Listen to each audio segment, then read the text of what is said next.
Dit is een filmpje en het gaat er eigenlijk om dat ik, zeg maar, sinds vorige week weer een nieuw kaartendek heb van de Expanded Lenormand. Kijk, ik had er natuurlijk al één, maar ja, die was best wel een beetje afgeracht, om het zo eens te zeggen. Maar daar ging het me eigenlijk niet om, want ik had er op zich nog wel mee kunnen werken. Er is dus een nieuw boekje uit, wat ik al zei, van de Lenormand. En een nieuw boekje bedoel ik mee, is een vertaling. Dus het was natuurlijk eerst in het Engels. Ik schrijf er altijd heel veel dingen bij, dus het was eerst in het Engels. En nu is het in het Nederlands. Kijk. Nu is het in het Nederlands. En ja, ik ben natuurlijk wel een type die dan dat helemaal door gaat lezen natuurlijk. En een beetje bekijken van, ja, klopt het een beetje met de Engelse versie? Ja, klopt natuurlijk wel redelijk, maar niet in alles. En klopt het met wat ik zelf doe? Ja, dat is op het algemeen wel, maar ook niet helemaal. En daar wil ik ook wel graag iets op zeggen. Giro Marchetti heeft dat eigenlijk hetzelfde. En dat is ook waar altijd iedereen ook, ja, wat altijd bij iedereen gebeurt. Kijk, ik ga nu iets zeggen wat hij heeft gezegd. Het gaat over traditionele legmethodes. Nou, die kunnen je dus ook zo aanspreken dat jij het ook op deze manier wilt doen. Maar hoe je het ook probeert, je past onvermijdelijk de methode aan. Dat is het. Want kaartleggen is iets heel persoonlijks en vraagt creativiteit. Hetzelfde geldt voor iedereen die zegt dat zijn of haar methode de traditionele legmethode is, terwijl deze ongetwijfeld in de loop der jaren is aangepast en veranderingen zijn aangebracht. Zodat wat een traditionele methode wordt genoemd, eigenlijk hun eigen methode is. En dat ga je ook merken. Je zal gaan merken dat je op een gegeven moment je eigen methode ontwikkelt. Wat ik al zeg, je hebt dat basisraam, om het zo maar eens te zeggen. Zeker als je beginnend Lenormand-legster bent, dan wil je ook graag dat geraamte hebben. Waar je als een kapstok alles aan op kan hangen, omdat je gewoon nog het even niet weet. Maar hoe meer je kaart gaat leggen, hoe meer je zult zien dat inderdaad de kaart waarover wordt gesproken ook zo wordt gelegd als dat jij hebt geleerd. Want dat is eigenlijk wel zo, dan moet ik ook wel heel eerlijk in zijn, dat het vaak ook echt zo is. En vaak ook echt zo uitkomt en gelukkig maar natuurlijk. Maar je zult gaan merken dat ook je eigen methode er op een gegeven moment doorheen sijpelt. Hoe langer je de kaarten legt, hoe meer je eigen methode er doorheen sijpelt. Nou, moraal van het verhaal, er is niet één legmethode of er is niet één iemand die het allemaal goed weet. Nee, iedereen doet het op zijn eigen manier op een gegeven moment. Natuurlijk wel met de leerschool die je hebt of waar je de filmpjes hebt bekeken. Zoals bijvoorbeeld dit YouTube kanaal. Maar ook boeken, ook andere dingen, mensen. Nou ja, goed, je gaat op een gegeven moment je eigen draai er aangeven. Dat is eigenlijk wat ik doe. Je gaat je eigen draai er aangeven. Dat is een betere omschrijving. Goed, ik ben dus gaan kijken met mijn dek welke kaarten er het meeste resoneren. Ik ben dus mijn dek erbij gaan pakken, ik ben het boekje erbij gaan pakken. En nou, daar wil ik dus wel met jullie over hebben. Het kan zijn dat er gewoon heel veel kaarten zijn waar ik helemaal niks op aan te merken heb. Of helemaal niks, geen notitie bij wil of een noot zeg maar bij wil doen. Maar er zijn soms dingetjes die me opvallen. En daar ga ik mee beginnen. Nou, kaart nummer 1, de ruiter. Goed, misschien wel leuk om nog even te benadrukken waar deze kaart ook voor gebruikt kan worden is een nieuw begin en het einde van een oude situatie. Daar kan die ook voor duiden. En dan kan je misschien wel kijken van waar het paard naar wijst, hè? Rechterkant, nieuw begin. Dus de kaart die ernaast ligt zou het nieuwe begin kunnen zijn. Kijk er ook naar. Ik vond het op zich wel leuk omdat ik las het en denk ja, nou leuk. En dan zijn we alweer met kaart 2. Want voor de rest, wat beschrijft is gewoon, denk van ja, ken ik al. Of weet je wel, is oké, helemaal in orde. Of is geen extra dingetje over te zeggen. Ja goed, dit weet je, geluk en vreugde. Dat kan ook staan voor vruchtbaarheid. Daar heb ik eigenlijk zelf over gehad, vanwege zwangerschappen. Dat ik dat dan deze kaart trek als het beginnende zwangerschappen zijn. Wie weet trek je een andere kaart, maar voor mij is het, en nu lees ik het ook echt, dat het ook voor vruchtbaar staat. Oké, ik lees het nou voor het eerst, moet ik eerlijk in zijn. Want ik heb het nergens anders als vruchtbaar gezien, maar ja, leuk. Belooft groei en geluk. Oké. Dus dat had ik ook even onderstreept. Nou. Het heeft ook te maken, dat is op zich wel leuk, met liefde en passie. Liefde en passie. En ligt de klaver naast de zeis. Dus ligt de klaver naast de zeis. Ik zal hem wel even opzoeken. Dus zo ligt de klaver naast de zeis. Dus eerst zo. Dus eerst de klaver, dan de zeis. Dan is het zo dat hier staat. Dan is het zo dat het geluk eigenlijk van korte duur is in de liefde. Dus die zou je ook best wel kunnen meenemen. Gaan we door naar kaart nummer 3, het schip. Nou, vakantie, zakenreis, dat kennen we natuurlijk allemaal al. Veranderingen, levensreis, ja, dat is allemaal logisch. De kaart kan ook staan voor verre reizen, ja, dat is ook logisch. Op welke manier dan ook. Nou, dus op zich heb ik daar geen extra noot, dat ik denk, oh ja, dat wil ik aan jullie vertellen. Dus kaart 4, het huis. Het huis, komt die familie, basis, fundering, het huis. Ja, stabiliteit. Zeker leg ik deze kaart voor gezinssituatie best wel vaak, als het relatieleggingen zijn. Nou, hier ze hebben het over een open tuinhek, hè, dat zie je ook, dat hier een open tuinhek is. Je zal dat ongetwijfeld op je eigen dek kunnen zien. Als je natuurlijk de Expanded Lenormand hebt, of de gewone Lenormand van Giro Marchetti. Het open tuinhek spreekt van een opening die mogelijk wordt gemaakt. Kijk, dat heb ik nog niet eerder geweten. Dus het is ook een soort opening net als een sleutel. Nou, wat het ook mee te maken heeft is onze zekerheid. Nou ja, dat wisten we natuurlijk wel. Maar dus de tuinhek, open tuinhek is gewoon een nieuwe opening. Ook weer iets wat mogelijk kan worden gemaakt. Dat is leuk. De boom, nou gezondheid van je lichaam natuurlijk. En voor de rest levensboom, natuurlijk familie. En dat vind ik leuk, want wat staat er hier? De holistische aard van helen. Dus de holistische aard van de healing. Wat ook heel erg mooi is. Wou ik wel gewoon graag nog even zeggen. De wolken. Nummertje 6, de wolken. Ja, donker aan de ene kant, licht aan de andere, dat zie je, hè. En conflicten, twijfels, nou ja, dat is allemaal precies wat het is. Nou, de richting die de donkere kant van de wolk raakt, dat is negatief. En als het hier, dat is de positieve kant.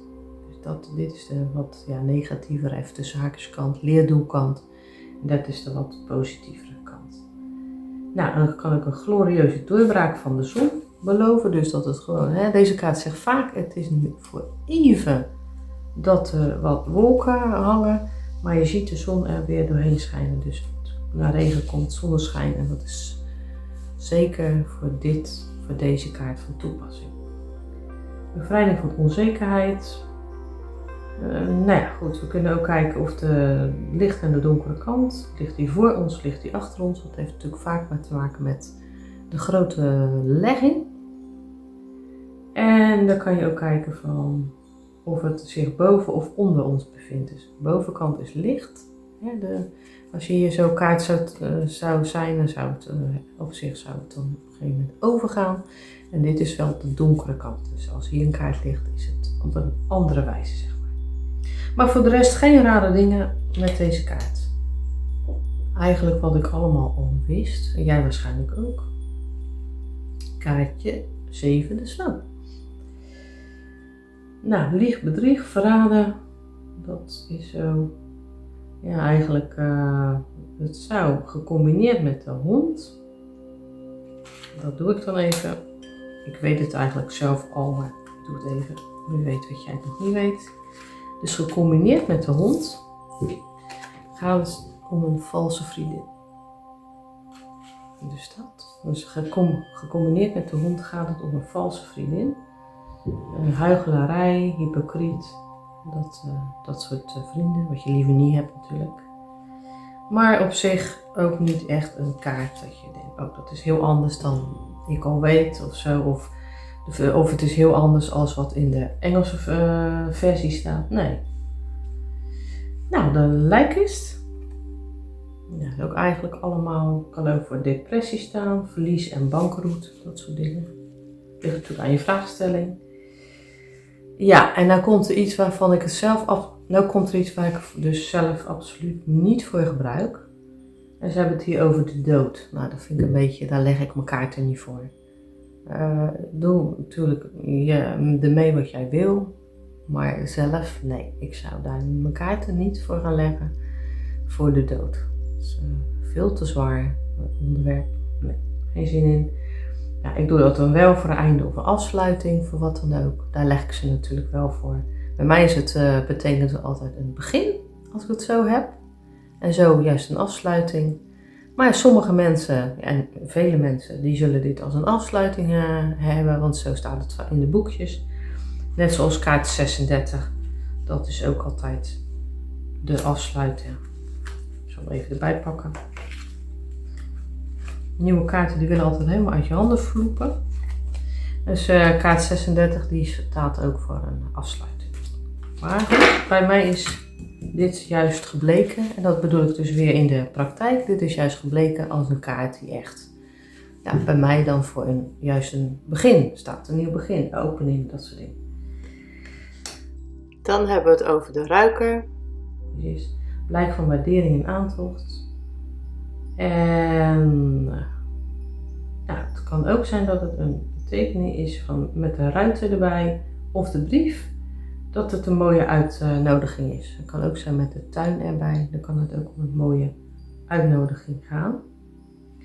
Nou, op zich zijn dat ja, dat zijn wel logische dingen, zeg maar, voor de tuin.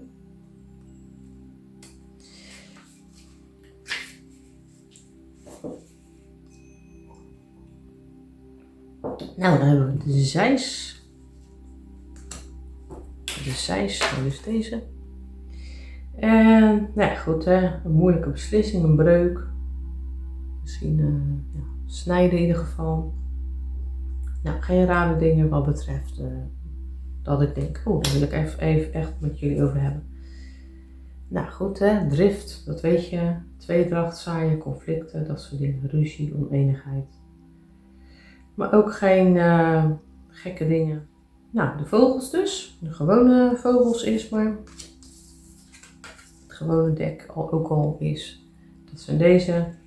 Nou, geklets, geroddel. Afspraak kan ook. Miscommunicatie staat hier ook voor. En zeker als het zo is, andersom. Nou, deze kaart staat natuurlijk voor diepere gesprekken. Als mocht je de Expanded Lenormand hebben, staat er voor diepere gesprekken, wijsheid, wijze vrienden die je dingen kunnen vertellen. Ouders kan ook. In ieder geval, het heeft echt wel met diepgang te maken en wijsheid. Maar geen rare fratsen of dingen op de kaart. Nou, de kind kan echt op een persoon, een baby slaan of een kind of een tiener, onvolwassen iemand. Ja, dat weten we eigenlijk ook al. Dus dat zijn geen rare dingen. Nou, fantasie, een fantasiewereld, dat kan. En nou, dat staat voor de vroege beginfase waar veranderingen nog mogelijk zijn en een positieve toekomst wordt gecreëerd. Dat is wel een leuk dingetje. Of het rest er. Helemaal ja, goed, zoals ik het weet. Nou, dat weten jullie waarschijnlijk wel. Het gaat om, je hebt het vaak over van, niet te vertrouwen, maar het kan ook gaan om je baan. Om je werk. Dus dat is wel zo'n dingetje om rekening mee te houden. Goed, staat hij niet voor je baan, dan is het natuurlijk onoprechtheid, manipulatie, dat soort dingen. En ja. Oh, wat wel leuk, wat wel grappig is dat als het zo staat, dus staat hij zo, dan staat hij voor vleierij. Dus als die staat, dat hij ook met de ruiker erbij is, dan staat het voor misleiding en vleierij. Dan kaart 15, de beer natuurlijk. Wat ik dus mis, en wat dus echt bij mij wel zo is, en wat ik ook bij anderen lees, maar dat zie ik hier helemaal niet staan. En ook niet in de Engelse versie. De beer rechtop is bij mij jaloezie. Dat komt gewoon altijd zo uit. Dus als ik de beer heb en ik trek hem zo, dan is het jaloezie. Ik zie het hier gewoon niet staan. Oké, denk ik. Dat is wel een belangrijk dingetje natuurlijk. Kijk, natuurlijk staat de slang ook voor jaloezie. Kan je dat ook gebruiken. Maar ja, ik heb als die dus zo komt, en komt die zo, dan zit juist dat verzorgende. Hè? Dat verzorgende moeders zijn, oma's zijn, dat soort dingen. Ja, dat is natuurlijk weer de andere koek, om het zo maar te zeggen. Ik kan ook kijken naar kaarten die ernaast liggen. Maar dat mis ik eigenlijk heel erg in dit. Ook gaan om een gezaghebbend persoon. Ja, maar dat is geen nieuws. Pure kracht, daar staat hij ook voor. Maar ik mis dus hier in het boekje jaloezie. Dat wil ik toch echt aankaarten, want dat vind ik wel mega belangrijk. Dus, nou, de ster. Dat is dus mooi, schitterend, leiding, genezing staat hier ook voor, hè? Healing ook. Genezing staat hier ook voor. Geruststelling, inspiratie, nieuw pad, geen gekke dingen. Volg je eigen ster, mooi. Succes en belofte, volg je eigen ster staat er. Nou, geen rare dingen. De ooievaar, dat zijn dus een collega een keer van, maar het kan ook staan voor onstabiliteit, hè, dat die wankel op zijn ene poot staat. Wankel. Dus dat kan je ook doen. Ooievaar en de ruiter die brengen nieuws, zeker in combinatie met de brief. Ja, dat is natuurlijk altijd, hè, de ruiter of de brief is altijd nieuws. Dat is geboorte, dan staat die ook voor verhuizing, promotie. Nou, ik zie geen gekke dingen. Nee, verbetering zie ik staan. Maar ik zie geen rare dingen dat ik denk, of wat me opvalt. Nee. De hond. Nou, de hond die staat dus voor zelfliefde. Dus de hond staat voor zelfliefde. Trouw, vriendschap, maar ook dus voor zelfliefde. Ja, jullie weten het waarschijnlijk wel, want daar heb ik best wel wat kaartleggingen voor gedaan. Maar dat denk ik, haal het nog even aan. Ligt deze kaart dicht bij de man of de vrouw, dan hebben ze ook waarschijnlijk het beste met je voor. Dat is mooi. Maar geen rare dingen. 19, de toren. Eigenlijk ook even wat ik allemaal zo snel lees is gewoon... kleine lettertjes, maar daar hebben we het eigenlijk al... Daar ga ik het sowieso over hebben nog. Ik heb die kaart al geëdit, maar die heb ik nog niet online staan.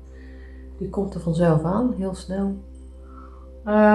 Goed, even kijken. Wat wel leuk is, dat het soms in sommige boeken staat hier, hè, daar heb je het weer in sommige boeken, staat het voor afzonderen, kluizenaarshut. Ik heb het altijd voor een silence, dus als ik hem bij de relatieleggingen, dan staat dit altijd voor afstand. Kan ook een echte afstand zijn, maar geestelijke afstand. Dus ook vaak iemand die echt afstand heeft genomen voor een tijdje of wat dan ook. Maar dat is wel waar die heel vaak voor en ook heel vaak in beleggingen voorkomt. Voor anderen. Nou, dan hebben we 20. Het park wordt hier genoemd. Ik zeg altijd de tuin. Als een beestje maar een naam heeft. Zo even kijken hoor. Netwerken, dat soort dingen. Ja, ook geen gekke dingen. Oh, hier staat wel, dat is wel leuk. Je mag jezelf meer gaan promoten. Dus je mag zelf wat meer in de schijnwerpers gaan staan. En echt wel zichtbaar worden. Dat is leuk.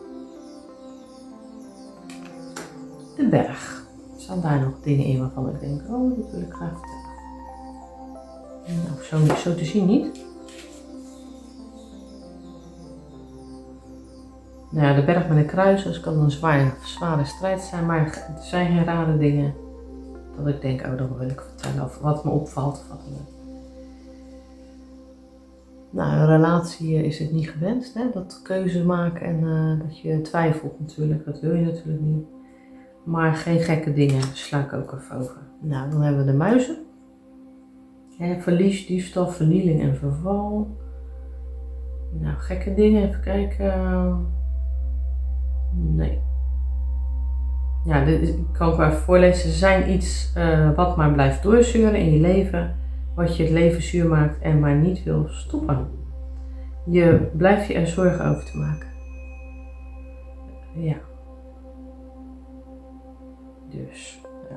Het kan ook met diefstal te maken hebben. Dat heb ik ook een keer gehad. Dat inderdaad met diefstal te maken had. Hart. Het hart. Jee, mooie liefdeskaart. Super mooie liefdeskaart. Nou, geen gekke dingen. Toewijding staat hier ook vaak voor. Als je bijvoorbeeld werklegging hebt, staat hier echt voor toewijding. Dat vind ik zo mooi om dat te zien. Als je levensdoel, je toewijding, weet je, voor je werk. Dat je werk, ja, dat je daar gewoon happy van wordt en dat je daar gelukkig van wordt. Ja, dat is zo mooi. Geen gekke dingen hoor, dus ik sla hem gewoon lekker over. En 25, de ring. De ring. Ja, contract, verbinding. Sowieso een hele goede verbinding met partner. Als die zo ligt.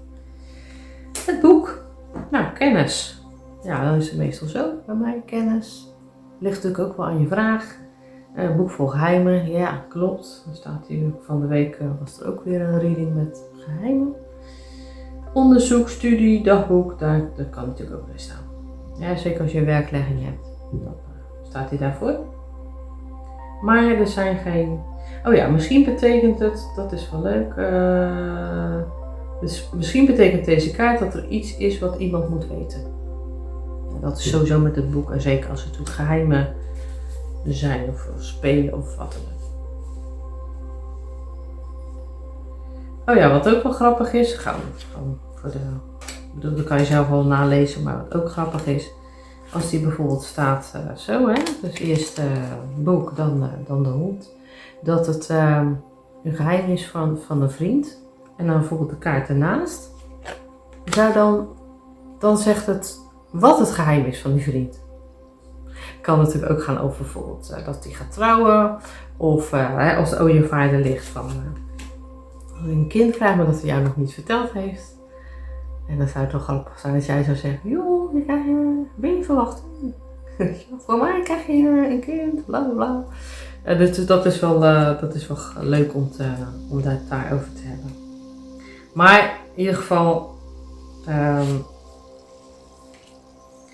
is het, dus dat kan ook, hè, maar geen gekke dingen, geen rare dingen. Goed, de brief.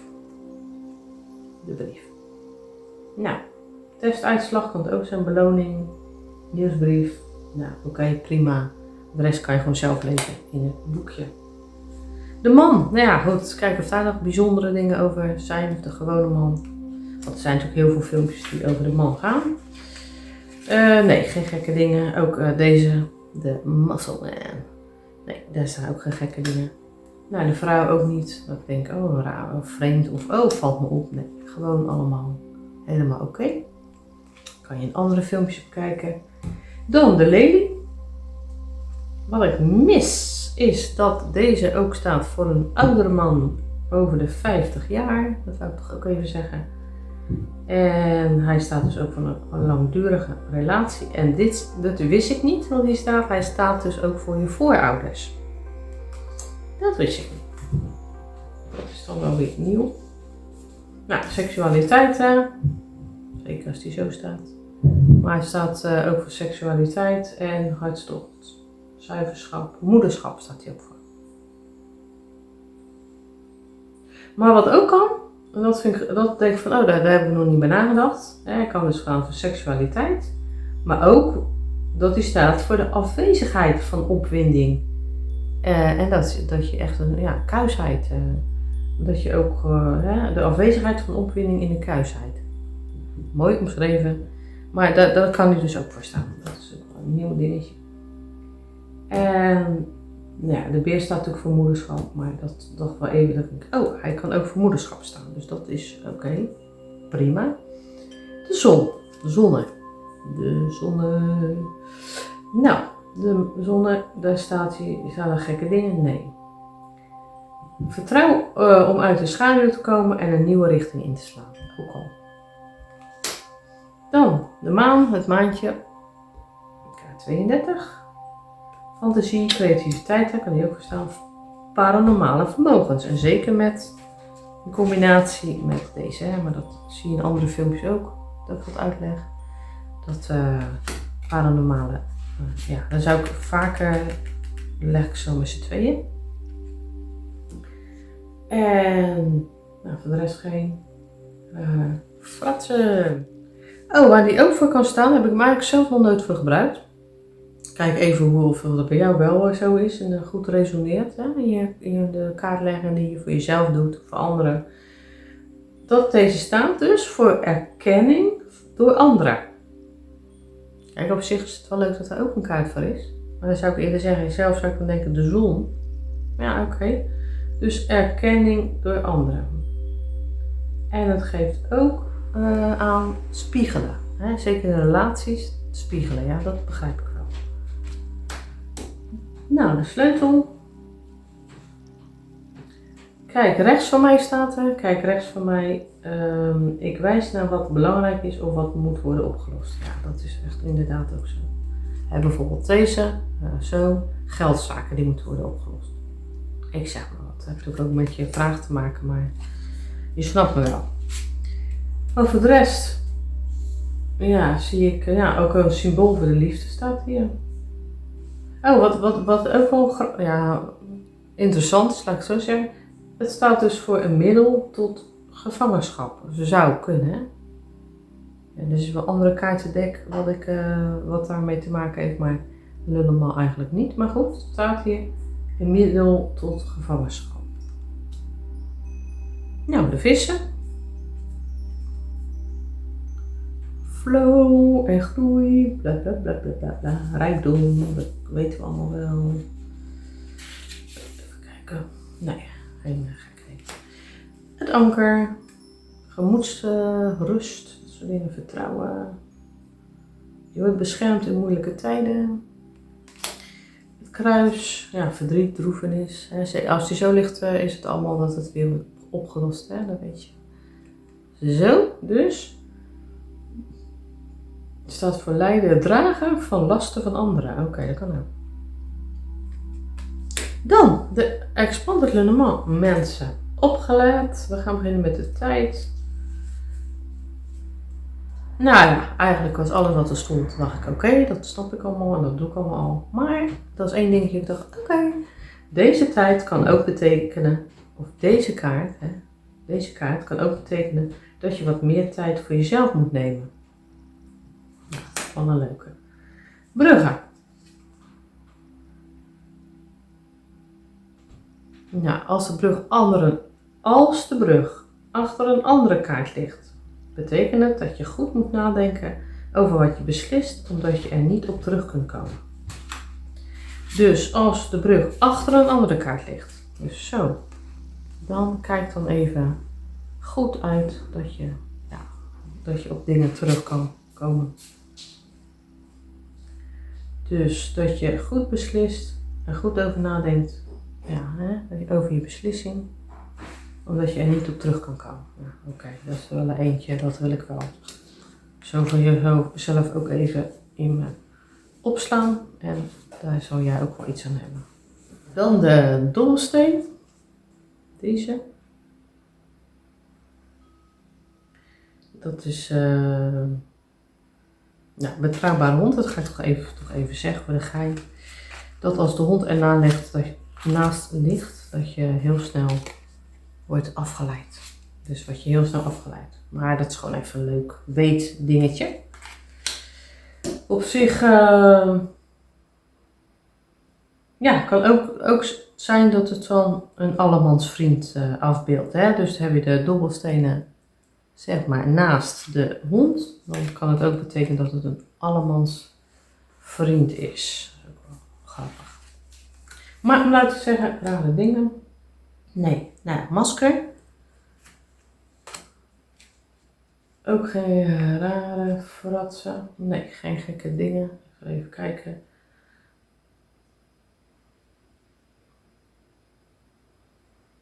Nee. Gewoon, er zijn, heb ik filmpjes van. En zeker ook van apart van deze. Ik heb trouwens alle filmpjes al opgenomen van alle kaarten. Maar nog niet alles erop staan. Nee, nou, dus geen rare dingen. Nou, de put. De wensput. Hier staat alleen put. De wel. Ik noem het zo. Nou. Ik noem het eigenlijk altijd de wensput. Waarom weet ik niet. Dat is gewoon hoe ik het zelf zo noem. Geen gekke dingen. Nee. Ook weer met healing. Hier staat ook weer helen. Creativiteit. Je moet plannen, hard werken om te worden beloond. Nou ja, dat is allemaal wat gewoon is. Nou, dan hebben we het kompas, een keuze maken. Het kan iets of iemand weergeven die je leiding geeft. Dat is ook wel leuk. En dat wist ik eigenlijk ook al. Deze kaart raadt je aan om niet ongericht blindelings verder te gaan. Dus even een pas op de plaats. Dolf. Nou, als ik het zo zie, is het gewoon wat ik al weet. En dat komt ook op deze site. Nee, geen gekke dingen. En dan het vergrootglas. En dat is wel een dingetje. Ja, ik heb de kaart vergrootglas heb ik al. Kan zijn dat u er al op staat of niet. Ik weet alleen niet wanneer ik dit filmpje erop zet. Dus het ligt even aan mijn editen. Wanneer ik er tijd voor heb. Ik weet nog niet of hij er echt op staat al. Maar dat is een dingetje. Dat wil ik echt wel even zeggen. Dat het vergrootglas gaat natuurlijk over focus. En over wat de kaarten die ernaast liggen. En waar de focus op ligt. In de Engelse versie, wat ik dus zo heb geleerd van Giro Marchetti, staat dat de kaart links van het kompas is wat het lijkt. Het lijkt omdat het om vriend gaat of wat dan ook, of zelfliefde of wat dan ook. Maar wat rechts van het kompas is, daar gaat het werkelijk om. Dus links is waar het op lijkt, maar is het niet. En rechts is waar het werkelijk om gaat. En de diepe en echt het diepst van de kern, dat het daarom gaat en dat je daar aan gaat, als het goed is, gaat werken. Om het probleem op te lossen, zeg maar. Of meer inzicht te krijgen. In ieder geval, dit is wat het lijkt, dit is wat het echt daadwerkelijk is. Vind ik heel mooi, vind ik heel subtiel en vind ik echt tot de kern komen. De Nederlandse versie staat van even wat andere kaarten erbij. Dat is op zich wel grappig. Maar in de Nederlandse versie staat dus dat het gaat. Je moet op de linkerkaart letten op wat je moet doen voordat je verder gaat. Een kaart aan de rechterhand suggereert wat er aan het licht wordt gebracht. Wanneer je de situatie nog eens nader bekijkt. Dat klopt dan wel. Dus de kaart aan de rechterkant suggereert wat er aan het licht wordt gebracht wanneer je de situatie nog eens nader bekijkt. Dat klopt. Maar er staat dus in de Nederlandse versie dat je moet kijken naar en dat je moet doen wat hier staat. Dat je dat de actie is, dat je daar naar moet kijken en dat je dan daarnaar ook echt moet handelen. Nee, want dit is niet waar het om draait. Dat staat in de Engelse versie. Dit is waar het om draait. Dus hier ga je naar handelen. Ik hoop dat je mij een beetje begrijpt. Maar goed, dat vind ik anders. En dat vind ik jammer. Dat het zo in de Nederlandse versie is overgenomen. Vind ik jammer. Dus dat wil ik echt wel benadrukken van hoe ik het zelf in de Engelse versie, of ik moet het verkeerd hebben gelezen, maar dat denk ik eerlijk gezegd niet. en dat vind ik ook fijn, van oké, dat is mooi, diepgang. En dat is juist het mooie van het kompas. Dat je gewoon die diepgang hebt, dat je weet waar het werkelijk om draait. En dat je ook denkt dat het daarom gaat. Nee, maar het gaat daarom. En hoe mooi is dat om in je readingen te krijgen. Dus daar wil ik wel echt mee afsluiten. Dat is een goede afsluiting. Ja, daar heb ik zelf in ieder geval. Ik kan me voorstellen dat jij daar gewoon veel aan hebt. Ik zou er zelf veel aan hebben, maar ik doe het natuurlijk al zo. Dus dat wil ik echt even nadrukken. Dat het is onwijs belangrijk dat dat anders is. En raak er niet van in de war. Wil jij het op die manier doen zoals de Nederlandse versie, ga je gang. Be my guest. Maakt niet uit. Maar ik wil het wel echt even gezegd hebben. Ik zal nog even kijken of er nog andere dingen zijn. Dat ik denk, daar wil ik ook iets voor hebben. Of wil ik ook even over hebben. Nee, dit bespreek ik sowieso in de kaart die ik apart bespreek. Het vergrootglas. Alles wat er staat. Maar geen gekke dingen. Dus dat was die dan. Dat was zeg maar, ja, het lijkt hetzelfde boekje, maar gewoon het nalezen van en dingen wat mij op zijn gevallen. En het kan zijn misschien dat jou ook nog wat dingen zijn opgevallen, dat jij denkt, ik heb ook de Engelse versie qua boekje. En nu heb ik ook de Nederlandse versie, want dat wil ik graag. En dat jij er ook wat dingen zijn opgevallen die anders zijn in de Engelse versie dan in de Nederlandse versie. Hoor ik het ook graag. En ja, of goed, het kan zijn dat je er weer meer een dingetje op is gevallen van kaart 1 tot en met 44 sowieso. Dan denk ik, nou, dan hoor ik ook graag een bepaalde betekenis die de kaart heeft of wat dan ook. Nou goed, dit was die en leuk dat je hebt gekeken en natuurlijk weer tot het volgende filmpje.